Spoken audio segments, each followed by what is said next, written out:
You've had a loved one die all of a sudden. How on earth do you get over it? How do you cope with it? How do you deal with the loss? It hurts so darn bad you can't stand it. I don't have great advice, but from my 20 years of counseling experience and life history, I want to try to help you as much as I can. Stay tuned.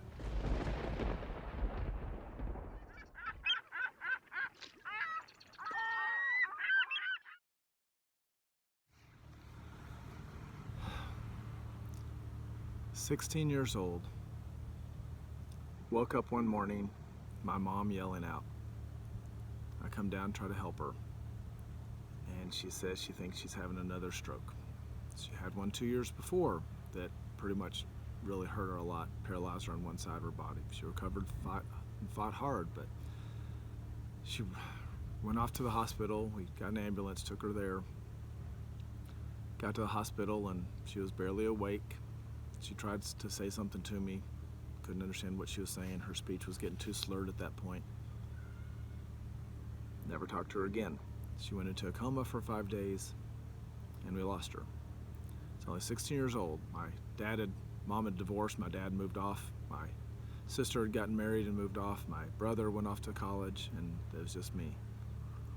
My sister moved in with me, helped a lot, but it was still intensely grieving, very sad. How do you get over that? How do you deal with that? Hi, I'm Dr. Monty, Peace in the Storms Ministries. And it just seems like all of a sudden the last several days I've been in touch with several old friends and other acquaintances and people I know that have just intensely been grieving the loss of someone, and they're not sure how to get over it. And it's just really been touching my heart. And I know I've dealt with a couple other issues with acceptance of anything you don't like and trying to how to get over it and move on with your life. Try to see these videos if you can for that.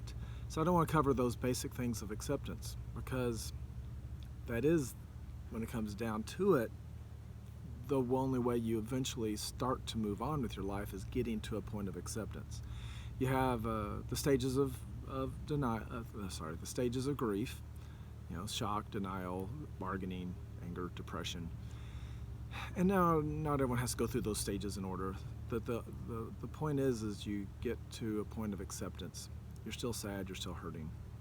And when I'm counseling and I'm dealing with people who are grieving, or as a friend, I'm trying to help people, or trying to help other people who are grieving, there's no magical psychological things. Of all my years of experience and training, there's no magical answer that can just make it all better, make it all go away. The pain is going to hurt, period. And I hate that. I feel powerless to help somebody. You want to, but you just can't. The best thing to say when you're with somebody who's grieving, just that you're there for them. Don't try to talk them out of it. Don't try to minimize it. Don't try to say, well, it's all right, it'll be better one day. It may never be better in some ways. You mainly just want to say you're there for them. Give them a hug. Let them know that you care and that you're here if you need. And that's all. It's better to say not enough than too much. Now, when I am talking to somebody about grieving, there's one thing I kind of like to say is that of all the times in your life, I think it's okay for this one time to be a little selfish. To sit there and say, this stinks for me. Okay, we'll get into in a second about are they better off, but forget about them for a second. You're not better off. Your life is worse without them, and you hurt and you miss them terribly. You have a right to feel selfish and say, poor me, I hate this. I don't like it for my sake. I think it's okay to say that. It's okay to be selfish for a moment. I've said before, and I'll say it again, it's okay to feel sorry for yourself. Of all times to feel sorry for yourself, when you lose a loved one, it's okay to say, poor me, this sucks, and have a damn pity party. A big one. And it's okay. I don't want you to say I have a pity party ongoing forever. You don't want to stay down, not even all day. Okay, maybe you can have a all day pity party, but not all day, ongoing, forever. You need to be determined to say, I'm going to feel sorry for myself, but at some point soon, I will pick myself back up and go on with my life. At least go through the motions for now. But give yourself permission to feel sorry for yourself for a little bit, for a little while. You just need to get it out of your system and deal with it. That's all right to do so. Another thing is people sit there and say sometimes, well, they're in a better place. And yes, this ministry is a Christian ministry. And when you haven't really dealt with death and you're not that older yourself, death and heaven seem like a idealistic version. It's something that's going off in the future, but is it really real in your heart? Nothing can bring you to grips about the reality of death and heaven like dealing with grieving. I remember after my mom died, I was like, oh, cool. If I die, I get to be with my mom. That's cool. I've never been afraid of dying or death since. I've looked forward to it. Dealing with my job now, I deal with heaven a lot. I've studied heaven a lot. I've listened to stories a lot about heaven. The more I learn about it, the more excited I get. And I can't wait to see my mom again.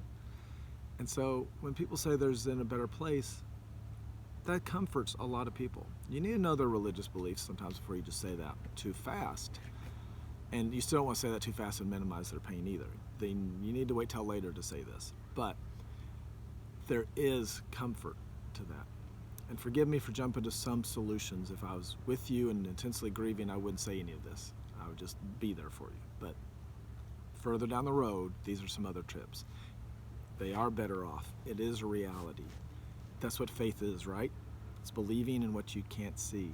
But you have evidence to believe it. You have hard evidence about your faith, about the reality of Jesus, your own personal experience with salvation and forgiveness. There is a real God, and there is evidence of that the Bible's true. And so if Jesus said, I go to, in my Father's house are many mansions, I go to prepare a place for you. If this weren't true, I wouldn't tell you. When he says that, he means it. And it's meant to be comforting. He said, if this weren't true, I wouldn't tell you. Why would he say that? Everything he said was authoritative and true. But he's almost like, in my mind, when he said that, it's like, okay, listen to this part, because you'll need to hang on to this when you're really hurting down the road. This is real, and this is true, and this is your future that you just haven't seen yet. This is heaven, and it's coming for you if you just hold on and believe. So don't take away your pain, but there's a difference between I'll never see this person ever again and I'm without this person for a while. It's a big difference. In my own personal life, my daughter and I, she hasn't forgiven me for divorcing her mom. And it felt like death. It felt like grieving. I cried miserably for a long time. But what helped me get through it, I always try to give advice to myself that I give my patients. I always take it. I have to analyze myself. Is when I really came to grips with that. And I realized, wait, she will love me again. She will forgive me. I hope it happens in this world, but I don't know. But I know it'll happen in the next world. I know it. And that reassurance to know that it's not forever made all the difference in the world. Do I still cry in my heart? Do I pass by something that reminds me of a park we used to go to and I bring back old memories? I long for those old days, sure. And it hurts. And I miss her terribly. But I know in my heart that it's going to happen. And that gives me all the strength I need to put a smile on my face and enjoy this life still. It does. It's real. It's not just a fantasy. It's not just a manipulation in my mind. It's a true fact. I will be with her again and she will love me again. And that I want that to comfort you too. When you're missing your loved ones and you believe in the Lord, you've asked him to forgive you, he'll bring you back together. A lot more I could teach on heaven. It's going to be wonderful, and we will be with our families again. We will be. So please hang on to those realities. They're real. They're true. They should comfort you. It doesn't take the pain away from right now. Like I just said, it still hurts like hell. But it's true that it's not hopeless. It just sucks for a while. I love sharing my stories from my residents in my nursing homes. And this one story, I keep using this lady's story over and over with everybody. And she loves it. I love to tell her story. This is a mother, about 78 years old. She's lost a son and a daughter, 2 separate events. And she just cries for them. And she was just missing them terribly for a long time. Having a hard time getting really over it. And of course, you never get over it. But she was just, her life was just not very fun and just miserable because of it. You never want to lose your children. I don't care how old you get. It always hurts. I think he was like in his 50s, around my age, when he died. But then she got sick herself. It's cold and flu season. A lot of people were getting bad this last winter. And she got pneumonia. She went to the hospital. She was pretty darn close to dying, supposedly. And when she's in that worst state, she had a vision. And she believed that she saw her son and her daughter. And her son told her, "We're all right, Mom. It's good. We're okay. We're in a good place, and we'll be all together before too long." And she's never been near as sad since. It's just visibly made, 6 months later, it's made a huge difference in her life that was real to her. But now, okay, I'm a psychologist. I know that our minds can play tricks on us. Maybe she saw what she wanted to see. It's just all good dream, and oh, isn't that nice for her? It made her feel better. But there's more to it. I went, the next day I came back, next week I came back and talked to her some more, and I was curious to try to figure out, how much was this in her imagination. And I asked her, well, what else did you see? Did you just see their spirit and they told you that? Were they here on earth? Were you up there? Because when we have dreams and made up in our mind, all the details seem to be vague. We focus on the main object, and everything else around it is fuzzy or gray or can change and not make sense. But when I asked her, it's like, what else were you here there? She said, no, I was there in heaven with them. I was like, oh, well, did you see other things besides them? And oh my gosh, I can never forget the look on her face. She looked off in the distance like she's remembering. Just this huge smile on her face. And it's like, oh my gosh, it was so beautiful. The water, oh God, I love the water.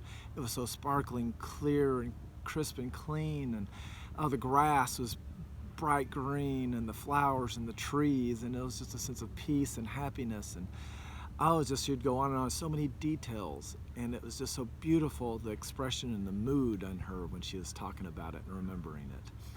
And it's just like, that led me to believe. I believe in all my heart it was a real vision. She was really, her spirit and soul were really there in the real heaven and really saw her real son and daughter.